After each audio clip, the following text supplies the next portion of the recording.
Hello everybody, I am Jmulls of Jmulls Gaming, and my head has been hurting all day because it knew in its heart of hearts it was time for some more Persona hot takes. I asked for the hottest, spiciest, Aggie or Agi hot takes concerning Persona from all of you, and I will react to them in this video. And if you want me to react to your own hot take, no matter how hot or spicy it is, leave in the comment down below, and it may show up in a future video. Now let's get into it. Now I know you all are trying to break me with this one, and we're just gonna start with a punch right to the midsection here. We have at Yuki Snow 75 saying, Aigis overrated, you'll glaze too much. No, I genuinely contemplated moving on after just saying that. I think for me, Aigis is my favorite character in all of Persona, and I don't know how close it is. And if there is a close second, it would be Elizabeth, but more so just based on overall vibes, because she's a ton of fun. When it comes to the actual story with that character, for future potential, for me, it's Elizabeth. For what we already have, it's Aigis, and it's not close. I think in a lot of ways, Persona 3 is as good as it is, and is as memorable as it is, and lands as hard as it does because of Aigis. In a lot of ways, she's a bit of a linchpin for that narrative. Look, I get it, Aigis is a popular character, many people say that Aigis is their favorite, and it can be kind of fun to go against that and be a bit contrarian. Or if you genuinely don't like Aigis as much as a lot of other people, you may just wonder why the hell is she this popular. I think the reason that she is so popular is because she is just that well written of a character. There's a reason a lot of people like this character. In a story all about death and learning to cope with it, but maximizing the joy of life before that moment happens, what better vehicle to deliver that message than a character who starts off as a heartless machine who grows into being a human, who develops a soul and a consciousness, just for the moment where that happens, for them to experience the greatest of losses, and then have to cope with that very human trauma. Yeah, Aigis is goated, and I'll defend this freaking toaster as much as I have to. Look, I know Nier Automata is my favorite game of all time. Look, let's just not draw connections here, okay? Let's just, not do it. I don't need to be seen like this. Oh, and they don't stop coming and they don't stop coming. We have another hot take coming in from at Caitlin SO209. And I feel like I'm gonna need an SOS after reading this one. My hot take is that Persona 4 is worse than Persona 1, and I almost dry heaved having to read that. I am an ardent Persona 4 defender. I love it, I need it, I want some more of it. And I need them to milk P4 even more. I need a remake expeditiously. Even if they don't change crap, I just need more P4. I'm a very, very, very simple man. While Persona 4 can get quite emotional, especially in those later moments, and it can get quite dark in its own way, I tend to view Persona 4 to be that fun summertime jam compared to 3 and 5. 5 gets very political, can get very existential, and can be depressing in its own way, whereas 3 is depressing because the whole theme is about death, learning to cope with death and maximizing the life before. And with Persona 4, it doesn't have a story that is as big and bombastic and epic like P5, where you're taking on politicians and gods, multiple of them. You have the whole third semester, you have the song like I Believe blaring in the background. That has its own scope and epicness, especially when bundled alongside the whole Phantom Thief shtick. Whereas Persona 3 is a far darker emotional romp where you have a robot that shoots guns from her fingertips, all about death and learning to cope with it, fighting the moon god and all that goodness. And then Persona 4 is just a bunch of dudes duding it up in a small town with little Vespas and stuff like that, going to the beach, having a fun time. It's very bright and colorful, and while it can get dark in moments, on the whole, Persona 4 takes a more lighthearted approach to me and has a far more significant focus on comedy. And if you're someone who genuinely prefers more emotionally charged plot lines, I can understand why P4 may not be up your alley, but for me at least, I think the theme of P4 is so strong, and the way that P4 delivers on that message of accepting yourself and understanding that even a small part of you may still be a part of you, but it's not the full picture, and being able to accept that part of yourself and moving on and learning from that, that's a powerful message, and I think P4 does a great job of delivering on it. Is it perfect? Not everywhere. I think a lot of the stuff with Marie, for instance, feels too disconnected from the main plot, where it's like you have the social link with her where everyone's like, oh yeah, it's Marie, dude, how's it going? And then the moment it ends, no one even addresses her until we get to the dungeon at the very end. I think the murder mystery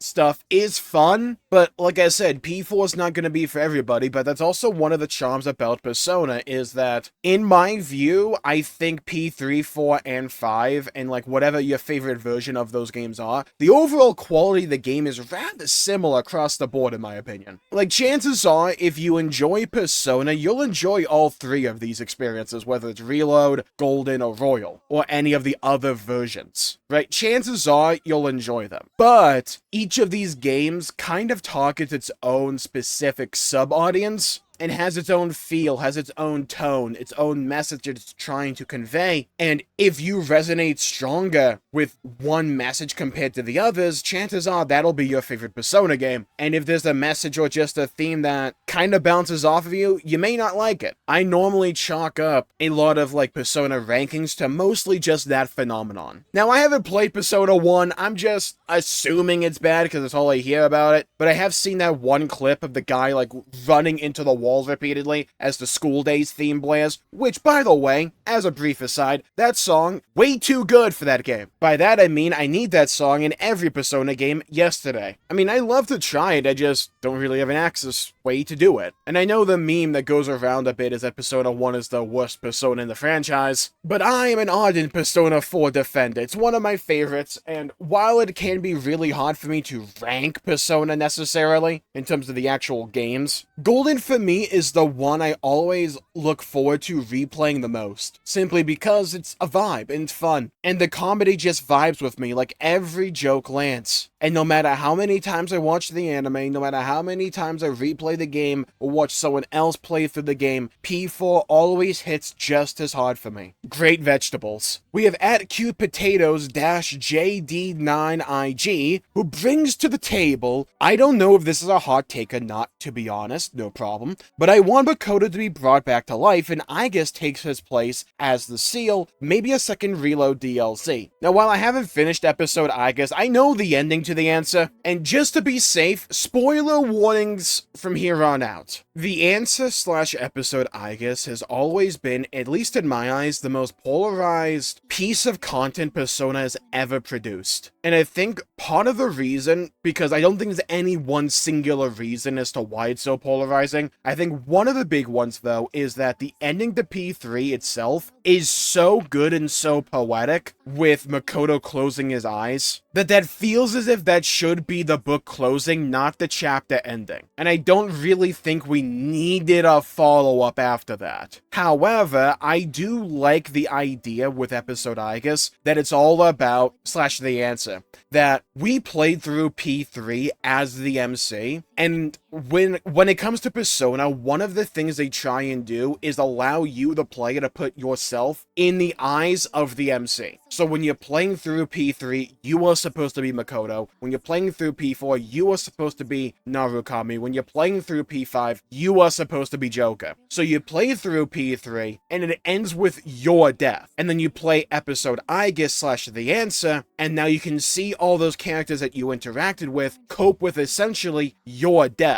So in a way, this isn't like the canon of it, right? It's not like Makoto's watching over their shoulder or anything like that. But in a way, it's like those scenes in shows in anime where the guy who dies can see everyone react to his death and essentially watch his own funeral happen. That's kind of the vibe or the idea of episode Aigis, and I think it works in that way. But when it concerns like the whole door thing, for a lot of people, myself included, it's a plot decision that does does work in my opinion. By like the strictest definition, I think it works. But to me, that's also the type of story where I'm like, I don't want that to be the ending. I want a continuation. If you were going to just put a pin in it and just say, we're done with P3, we're good, I would have preferred the ending to the base game be the main finale. But if you're gonna go this route, you make Makoto the Seal. You follow this up in Persona 4 Arena with Elizabeth trying to find a way to free Makoto's soul. This, to me, is a plotline that I would want to see continued. And I think we see opinions like this one from this hot take come about as a reaction to this idea. That, at least to me, on some level, the story introduced with episode Aigis / The Answer is one that feels as if it should have a continuation, which we kind of get a little bit with P4 Arena, but not really. Like, I want more. Not saying it has to be Persona 6 or anything like that, though there are theories that it could be, with Makoto's, like, final persona that he gets being Messiah 3 days after he died, 3 games after he died would be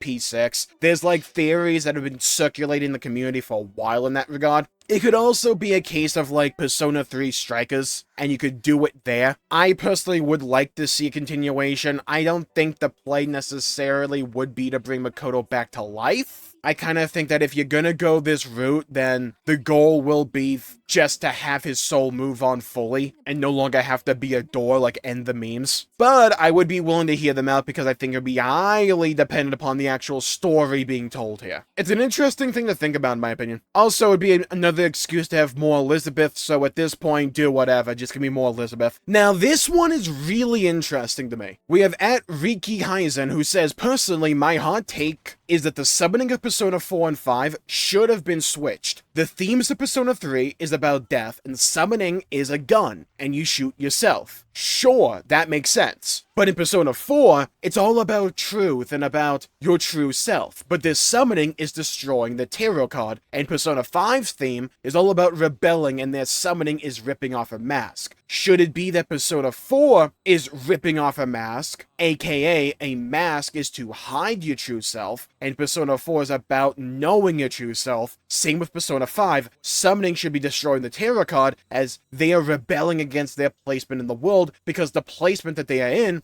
is being controlled by scummy people, so that's why they are rebelling. Let them cook, because I kind of agree here. I'm not saying throwing away your mask doesn't work in P5, because it does. Throw your mask away. Basically reveal your true rebel within you. Like, I get that. I do think that idea of ripping away your mask to reveal your true self works with P4 more. And I like the idea of destroying the tarot card being destroying your place in society and upending it and rebelling against society in that way. That could work with P5 in a lot of ways. It's an interesting discussion on symbolism, because yeah, I think both of these concepts do work in their native games, but I also think if you do swap them, they could still also work. And arguably, at least for me, maybe even a little bit better. Now we have one that's going to upset the P3 fans in the audience right now. We have at Hoshi9743 who says, Persona 3 Reload had the worst replayability and worst nighttime content to do for fun. Again, yeah, I just kind of agree.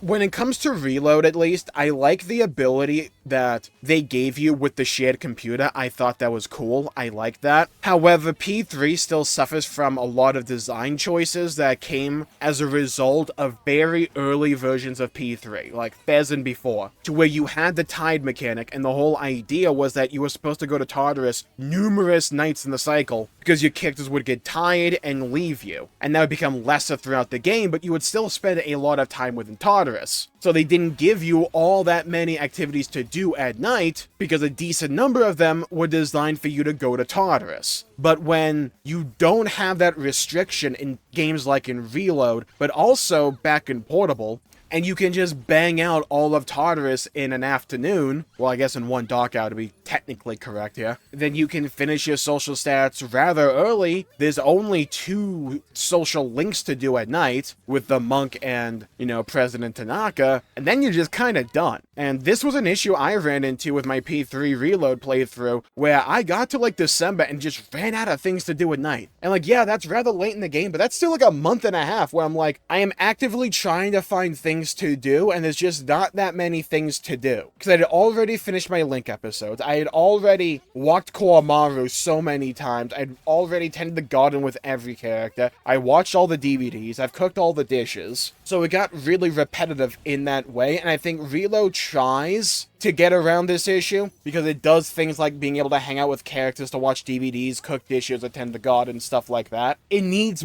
or at least it needed more for me. And I think in comparison to P4 and 5, those games just don't have that pacing issue for me. Especially P5. But there's also an element from P4 that I do miss in both P3 and P5. That is, like, the Gundam stuff. Like, being able to collect all the toys from, I think it's a Crane game, it's been a little bit though. Or painting and building your own Gundam models and then hanging them up in your room. I really like that element. Maybe it's the inner collector within me just coming out there, but I thought it was neat. And it's an element that I kind of find lacking in P3 and 5. Now, you do gain items to put in your room, but that's just mostly main story stuff that just are kind of there. I like being able to say, hey, I chose to paint this entire Gundam, and now I can see the fruit of my labor displayed in my room, which I'll be in for a lot of this game. Hey, maybe in Persona 6 we're gonna like do 40k miniatures. That'd be really cool. We have one final Persona hot take coming in from that one gaming guy. Kasumi is a wasted character as they do nothing with her. It's only late game when they do, and so when I do get to use her, I already have a decent team built. I agree and don't with this. I still managed to use her a lot when they gave it to me because P5 at least gave me XP share with Mishima's Confidant and allowed me to swap out characters within battle, so I felt incentivized to use everybody depending upon the situation. But I had a heavy preference for Kasumi and Akechi in the third semester, so I didn't feel as if she was unviable or anything like that. I could use her rather quickly. However, my biggest problem when it comes to P5